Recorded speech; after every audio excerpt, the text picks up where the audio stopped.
The Raptors didn't have it tonight in Boston as the Celtics take this one. 104-88 is your final. I'm Randy Urban, and this is Raptors Night Cap. Tonight we're joined by Paul Jones, Sherman Hamilton, and the coach, Jack Armstrong. Jack, I'm going to start with you. Boston really set the tone with the offensive rebounding early in this one. Why were they able to dominate that part of the game? You know, Randy, I look at this game tonight, watching it tonight, and I look at a team that just got totally embarrassed at home. And I just think that resonated with them.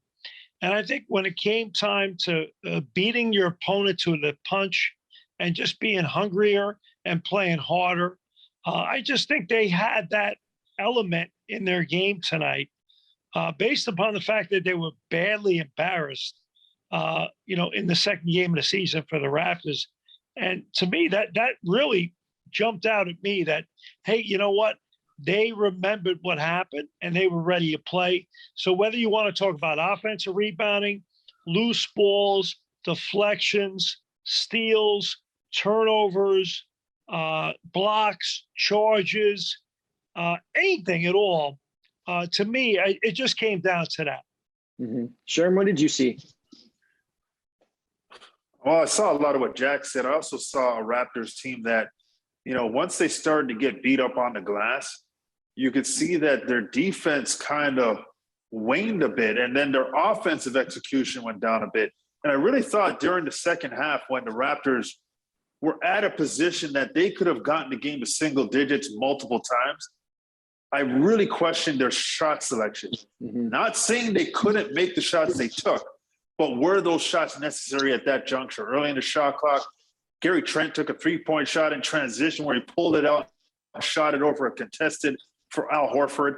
And I just think that there were just too many possessions like that where uncharacteristically the Raptors were taking questionable offensive plays.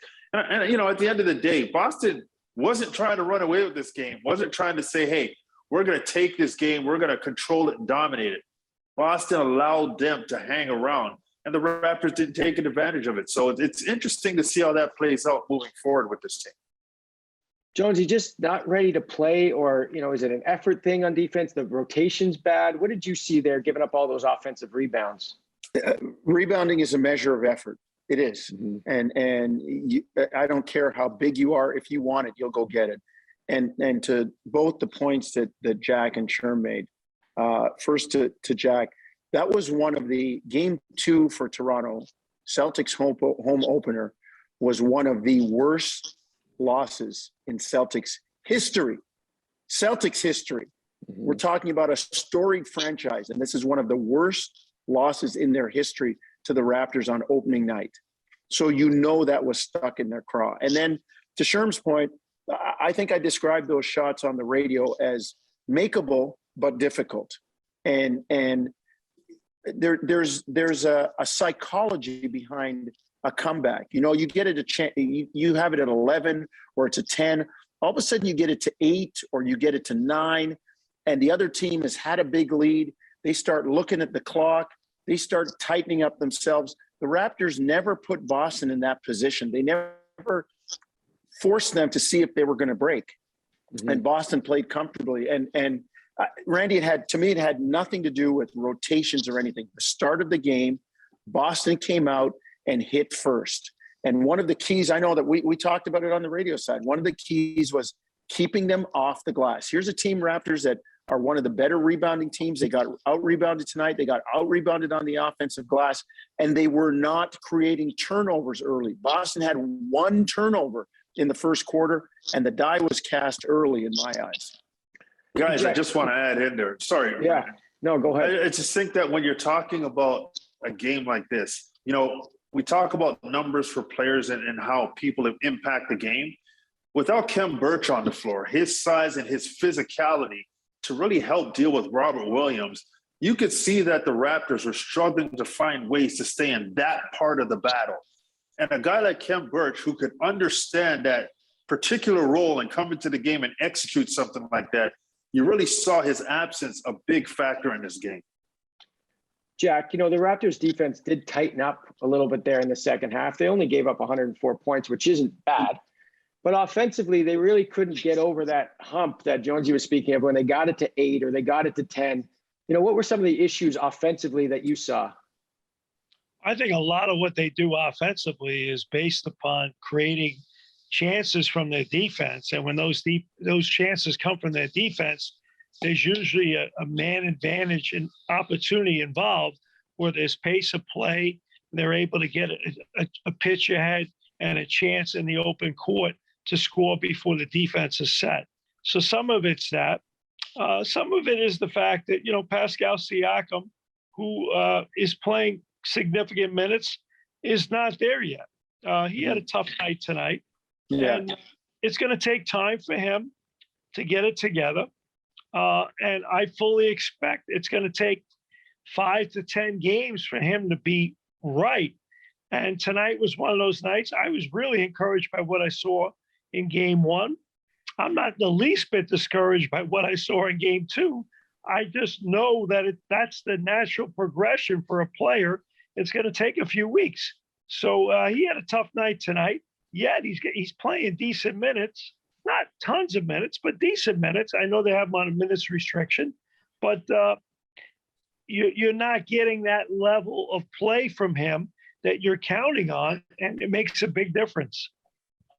Yeah, sure. Jack mentioned Siakam, second game back tonight. How do you think the offense is adjusting to that so far? It's still a work in progress, and it's expected to be a work in progress.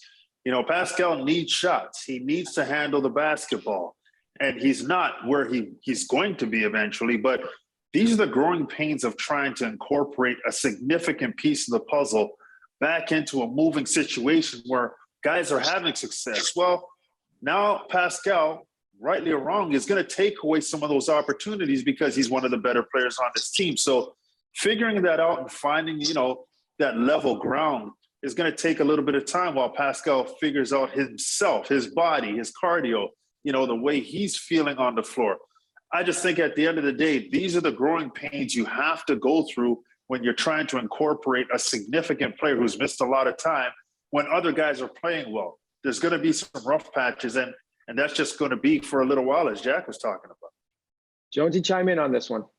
Yeah, no, no matter how you ride the bike or play with 905 or scrimmage, it's not the same as when the big lights are on and the popcorn's going. And, you saw Pascal tonight get into the lane and then try to make a pass to the near side between two Celtics defenders, and it got picked up. You saw him, take a three-pointer, set his feet, just not quite there. The thing takes a victory lap and doesn't go down. Those are the little intricacies with timing and being in the flow of the game and understanding where your body is and your mindset, all of those things. And it's going to take time. And I agree with Jack and Sherman. We've all been there where you come back to something and you're better at it, but it's going to take you some time. You're a little off, a little rushed. He's trying to mesh that with his teammates. It's just going to take him time. And the good thing is, there's another game tomorrow night, and he's going to be out on the road for a while with his team. Maybe that'll help him out. Jack, Boucher struggled again. He only had 7 minutes, but when he was out there were a couple of miscues, and I'm feeling for him right now because I know he's, much better than how he's playing. What are you seeing from him, and how does he break out of this? He's your classic guy right now that he's trying to hit a grand slam with nobody's on base. And that's hard. It's really hard. I feel bad for him because, you think about it. You have Scotty Barnes now, who, with OG Anunoby playing the 3, Gary Trent Jr. playing so well at the 2, with Van Vliet at the 1. Where are the minutes? They're invested a little bit in Precious Achiuwa. Ken Birch isn't playing the last few games with the knee problem, but ultimately his minutes are going to come at the 4. And now when you add a Pascal Siakam back, where are the minutes? I mean, a guy like Scotty Barnes is going to chew up 30, 35 minutes of those minutes for a guy like a Chris Boucher. So now where do we go from here? So the difficulty is there. And I think he's just trying to do too much in a short period of time. and it becomes a real problem. Yeah, Jack, I agree. I think all that you described, he sees it sitting on the bench. He wants to make an impact. He wants to help the team. And I think he's the game's not coming to him. And he's a guy that he's not shy. I mean, he gets in the game and he does stuff right away. I mean, we've always talked about it. He makes sudden impact when he gets into the game, but he's trying to do that now. And there's something on his shoulder saying, there's internal competition here. I got to show well. And it's just not coming to him the way it did in the past. Sure. Let's really quickly change gears here. NBA changed from Spadina to Wilson balls this year. Some of the players are having complaints about the new ball. What do you make of that? Just not a lot of nothing. Well, I mean, there's something to it. I just don't know. Spalding to Wilson. Spalding vibes. Yeah, I don't know if it's what it's being made out to be. Look. Yeah.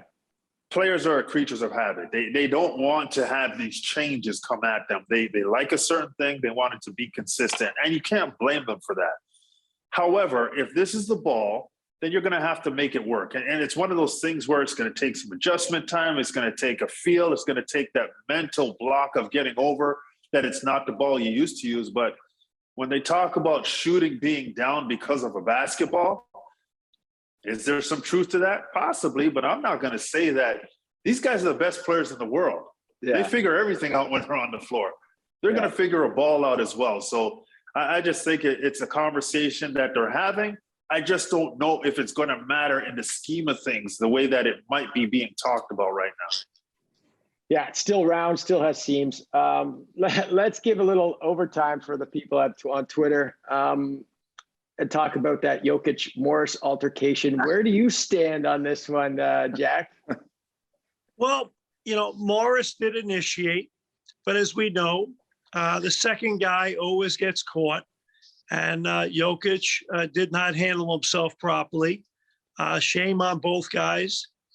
But I think Jonesy and Sherman will agree with me on this. This is quite frankly nothing compared to what we used to see 20, 30, 40 years ago. So, but the thing I like now, we have all this stuff going on now with the Jokic brothers and the Morris brothers. And, it could end up being like a WrestleMania event. So, hey, good for them. It could be a very profitable endeavor for everybody. Jonesy, Team Jokic or Team Morris? Who you got? Randall, let me put my principal's hat on, okay? You go out in the schoolyard at recess, and Jack Armstrong's always in trouble. And there's been a fight between Jack Armstrong and Sherman Hamilton, and Sherman's a kid that's never in trouble. True. And you say, what happened? And everybody describes it. And you say, Sherm, I understand why you did it, but you shouldn't have done that. And then you turn to Jack and go, and you're always starting crap, okay? And let's face it, the Morris brothers, their reputation precedes them. Now, I'm not going to totally exonerate Jokic because he went after Cameron Payne and tried a WWE move on him last year. So they're both culpable. I would say Gator should get a little more with his reputation. But as Jack said, the second guy the referee doesn't always see the first one in that light.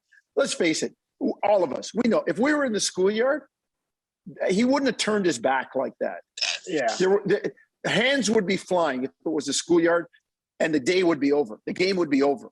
That would be it. So the NBA, you're right, Jack. They're soft shoeing this compared to what it was 30, 40 years ago. But sure, I respect Spoelstra as a coach, but I really didn't buy what he was saying when he said, Randall, that was like, that was just a hard take foul. Like if he did everything short of calling it a flagrant foul. He was looking for words to not say excessive and unnecessary because it was. Yeah, sure. Yeah, I mean, Eric Spoelstra is going to do what he does, right? But I will say this. Immediately you start to look at the schedule and say, when do these teams meet again? And I believe it's on the 29th of this month, if I'm not mistaken. So we could see some fireworks. But listen, you hit somebody, you're going to get hit back.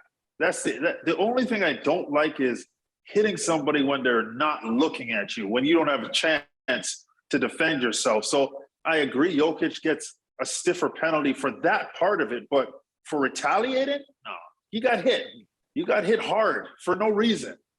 You got to expect to be hit if you hit somebody. And I just think that when things like that happen, if you can't squash it, let them put the gloves on. Let's get a pay-per-view event going on, Jacko. What do you say? Hey, I like it. And you know what? We got to put the Urban brothers in there. You know, Christian, Randall, put them right in there with the Jokic brothers and the Morris brothers, and we have ourselves a WrestleMania event. I only do I'll say cage this. matches. I'll say this. The Urban brothers probably getting thrown out of the cage first. Hey, Jonesy, we're wiry, man. We're wiry. All that farm. all that Christian, farm maybe. work. Yeah. You're the first one out of the cage. Christian might hang in. You're gone first. You're over the top rope first. You know what? You might be right. You might be right. All right, got to stop you there, guys. Next up for the Raptors, they get to right the ship or try to right the ship tomorrow night in Philadelphia. Tip-off goes 7 p.m. Eastern. We will see you then.